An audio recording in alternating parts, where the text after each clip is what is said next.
नीरजा भनोट एक ऐसी नारी जिसकी मौत पर भारत के साथ पाकिस्तान ने भी आंसू बहाए थे। नीरजा भनोट विमान पैन एम उड़ान 73 की परिचारिका थी। लगभग 28 वर्ष पहले 5 सितंबर 1986 को आतंकियों ने भारत से न्यूयॉर्क जाते हुए इस विमान का पाकिस्तान से अपहरण कर लिया, जिसमें लगभग 380 यात्री सवार थे, जिनमें कई बच्चे भी शामिल थे। उन्हीं यात्रियों की जान बचाने के लिए नीरजा ने विमान का दरवाजा खोला और कईयों को बाहर निकाला। लेकिन जब वे एक बच्चे को बाहर भेज रही थी, तभी एक आतंकी ने नीरजा के सीने पर गोली चला दी और उस जाबाज नीरजा ने अपनी जान दे दी।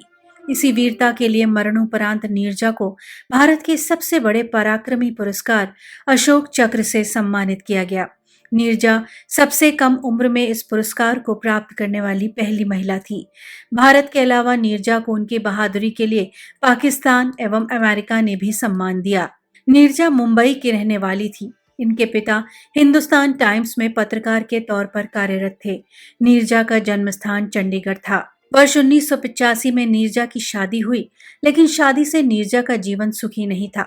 दहेज प्रताड़ना के कारण नीरजा ने 2 महीने के बाद ही अपनी शादी को तोड़ दिया और अपने माता पिता के पास वापस लौट आई, जिसके बाद नीरजा ने स्वयं को आत्मनिर्भर बनाने के लिए पैन एम में फ्लाइट अटेंडेंट जॉब के लिए अप्लाई किया और एक फ्लाइट पर्सर बनी। आइए जानते हैं विमान अपहरण की घटना का विस्तार। विमान पैन एम उड़ान 73 5 सितंबर 1986 नीरजा के जन्म दिवस से 2 दिन पूर्व भारत से न्यूयॉर्क जा रहा था।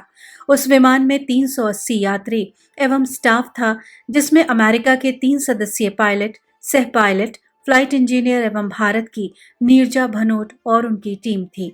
विमान जब पाकिस्तान के कराची एयरपोर्ट पर था और पायलट का इंतजार कर रहा था, तभी 4 आतंकी, जो कि अबू निदाल संगठन से थे, ने विमान को अपने कब्जे में ले लिया और पाकिस्तानी सरकार को पायलट देने का हुक्म दिया, जिसे उन्होंने नहीं माना, क्योंकि अगर वो ऐसा करते तो आतंकी विमान को अपने हिसाब से कहीं और ले जाते। उस विमान में कई अमेरिकी यात्री भी थे और आतंकी इन्हीं अमेरिकी यात्रियों के सहारे पाकिस्तान पर अमेरिकी दबाव बनाकर अपनी मांगें पूरी करवाना चाहते थे, जिसके लिए आतंकियों ने नीरजा और उसकी टीम को यात्रियों के पासपोर्ट इकट्ठा करने के लिए कहा, ताकि वे अमेरिकी यात्रियों को पहचान सकें। लेकिन नीरजा और उसकी टीम ने लगभग 40 अमेरिकी यात्रियों के पासपोर्ट छिपा दिए, ताकि आतंकी उन्हें पहचान न सकें। साथ ही नीरजा ने यात्रियों को बचाने के लिए आपातकालीन दरवाजा खोल दिया और कई यात्रियों को वहां से बाहर भेज दिया। इसी समय एक आतंकी की नजर नीरजा पर पड़ी।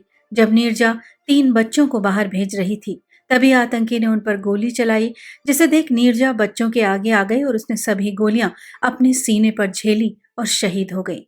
नीरजा चाहती तो सबसे पहले खुद उस आपातकालीन दरवाजे से बाहर जा सकती थी, लेकिन उन्होंने अपनी जिम्मेदारी को सर्वोपरि रखा और अपनी समझदारी और हौसले से 17 घंटों तक उन आतंकियों से लोहा लिया और कई लोगों की जान बचाई।